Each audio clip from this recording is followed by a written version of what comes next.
LibreOffice writer चित्रनिवेशनम् इत्यस्मिन् spoken tutorial मध्ये स्वागतम्। अस्मिन् पाठे वयम् इदं पठेम प्रलेखे चित्रसञ्चिका निवेशनम्, राइटर मध्ये तालिका निवेशनम्, राइटर मध्ये परिसन्धि निवेशनम्।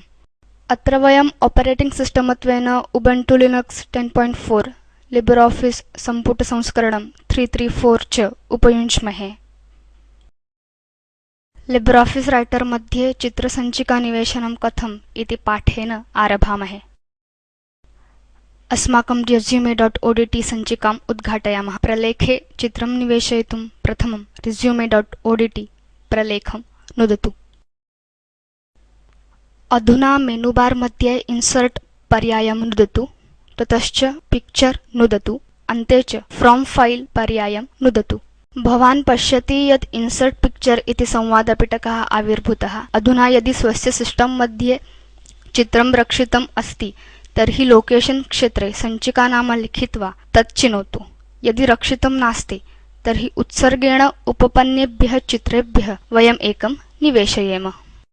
अथ संवादपिटके वामस्थं पिक्चर्स् इति पर्यायं नुदतु। अधुना चित्रेषु एकं नुदतु, अन्ते च ओपेन पर्यायं नुदतु। भवान् पश्यति यत् भवतः प्रलेखे चित्रं निवेशितम्। चित्रस्य आकारं परिवर्तयितुं तच्च रेज्यूमे मध्ये उपरितनदक्षिणकोणे स्थापयितुं शक्यम्। अथ प्रथमं चित्रं नुदतु। भवान् पश्यति यत् वर्णितकीलाः चित्रे आविर्भवन्ति। कीलेषु एकस्य उपरि कर्सर स्थापयतु। मूषकस्य वामपिञ्जं नुदतु। कर्सर कर्षित्वा चित्रस्य आकारं परिवर्तयतु। परिवर्तनानन्तरं चित्रे नुदतु। सम्पादनस्य उपरिष्टात् दक्षिणकोणं प्रति कर्षतु च।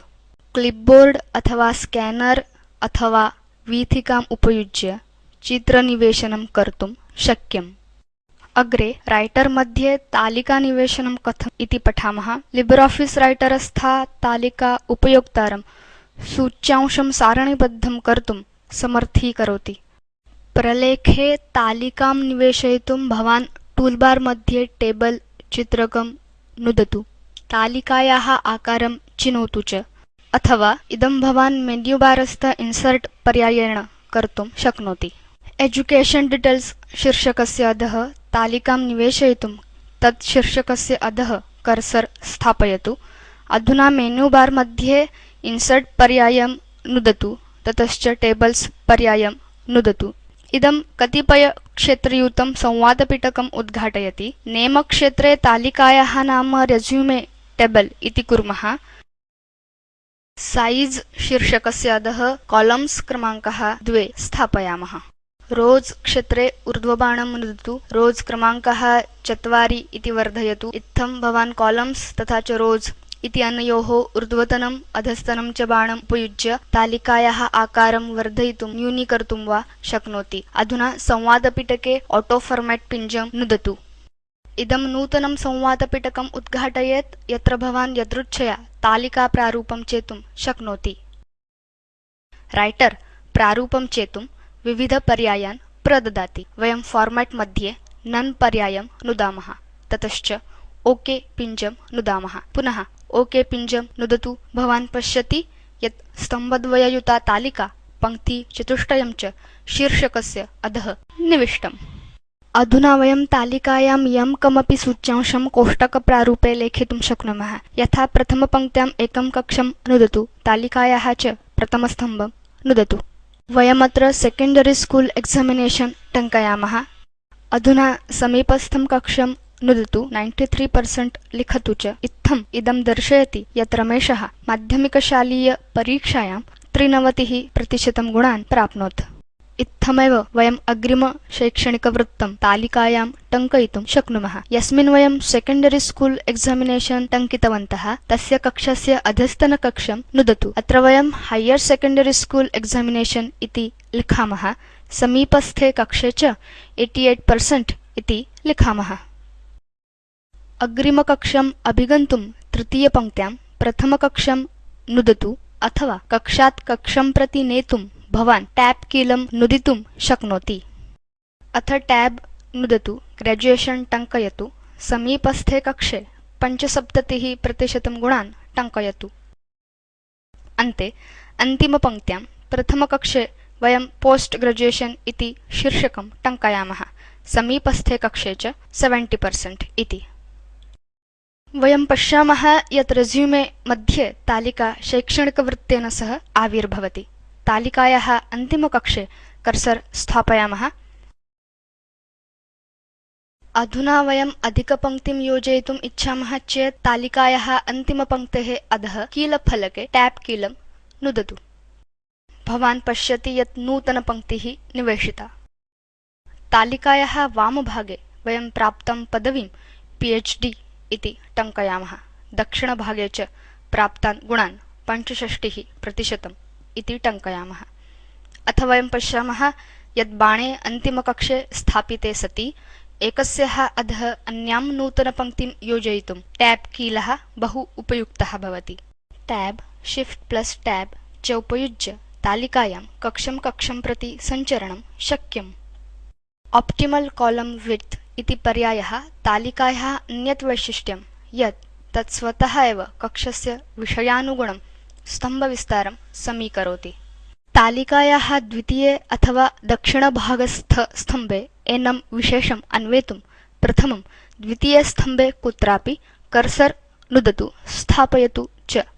अथ अन्तिमकक्षे 65 इत्यस्मात् अनन्तरं कर्सर स्थापयामः। अधुना मेन्यु बार मध्ये टेबल मेनु नुदतु, ततश्च ऑटोफिट पर्यायं प्रति गच्छतु। पटले यत् मेनु आविर्भवति तत्र ऑप्टिमल कोलम्न विड्थ पर्यायं नुदतु।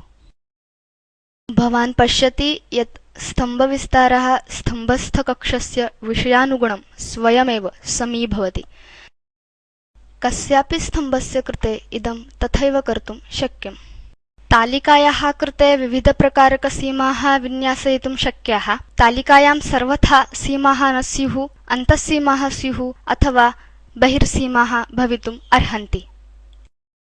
एतदर्थं मुख्यमेनु मध्ये टेबल टैब, टेबल प्रॉपर्टीज तथा च योग्यं पर्यायं चेतुं बॉर्डर्स टैब पर्यायं चिनोतु। अग्रे वयं परिसन्धिः कथं निर्मातव्यः इति पठामः। परिसन्धीन् अनुकर्ता परिपाठ्यं सञ्चारयितुं गवेषयितुं वा उक्तः भवति। परिसन्धिः नाम प्रलेखस्य सङ्केतः यं वाचकः साक्षात् अनुकर्तुं शक्नोति अथवा तत् स्वतः एव अनुकरोति। परिसन्धिः सम्पूर्णं प्रलेखम् अथवा तत्रस्थं विशिष्टम् अंशं निर्दिशति। सञ्चिकायां परिसन्धेः निर्माणात् पूर्वं वयं प्रथमं परिसन्धियुतं प्रलेखं निर्मापयामः। अथ टूल बार मध्ये न्यू चित्रकं नुदतु। नूतन अक्षरप्रलेखः उद्घटति। अत्र वयं हॉबीज निमित्तं तालिकां निर्मापयामः। हॉबीज इति शीर्षकं लिखामः। एंटर कीलं नुदतु। अधुना वयं कतिचन अभिरुचिन् एकस्य अधः एकं लिखामः, यथा listening to music, playing table tennis, painting. अत इमां सञ्चिकां रक्षामः। टूलबार मध्ये सेव चित्रकं नुदतु। नेम क्षेत्रे सञ्चिका नाम हॉबी टङ्कयामः। सेव इन फोल्डर मध्ये अधस्तनबाणं नुदतु। डेस्कटॉप पर्यायं नुदतु च। अधुना सेव पिञ्जं नुदतु। सञ्चिका उत्पीठे रक्षिता भवेत्। अधुना वयं इमां सञ्चिकां पिदधामः। अधुना resume.odt सञ्चिकायां परिसन्धिं निर्मापयामः, यः एतं प्रलेखम् उद्घाटयेत्। अधुना वयं शिक्षणवृत्तयुतायाः तालिकायाः अधः हॉबीज इति शीर्षकं लिखामः। हॉबीज इति शब्दं परिसन्धिं कर्तुं प्रथमं शीर्षकेण सह एव कर्सर कर्षित्वा हॉबीज इति शब्दं चिनोतु। अधुना मेनु बार मध्ये इन्सर्ट् मेनु नुदतु, ततश्च हाइपरलिंक पर्यायं नुदतु। एकः संवादपिटकः उद्घटति यत्र internet, mails and news, document, new document च आदि पर्यायाः सन्ति। टेक्स्ट डॉक्युमेंट निमित्तं परिसन्धिं निर्मापयन्तः वयं डॉक्युमेंट पर्यायं नुदामः। अधुना पाथ क्षेत्रे ओपन फाइल पिञ्जं नुदतु। अस्माभिः यः नूतनः प्रलेखः निर्मितः आसीत् तम् अभिगन्तुं संवादपिटके डेस्कटॉप पर्यायं नुदामः। अधुना hobby.odt पर्यायं नुदतु, ततश्च ओपन पिञ्जं नुदतु। भवान् पश्यति यत् पाथ क्षेत्रे सञ्चिकायाः सङ्केतः निवेशितः।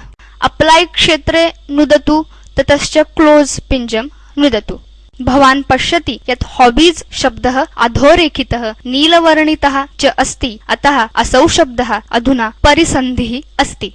हॉबीज इति शीर्षके कर्सर स्थापयतु। कंट्रोल कीलं मूषकस्य वामपिञ्जं च युगपत् नुदतु। भवान् पश्यति यत् अभिरुचि विषय युता सञ्चिका उद्घटति। तथैव भवान् चित्राणां जालपुटानां च कृते अपि परिसन्धीन् निर्मातुं शक्नोति।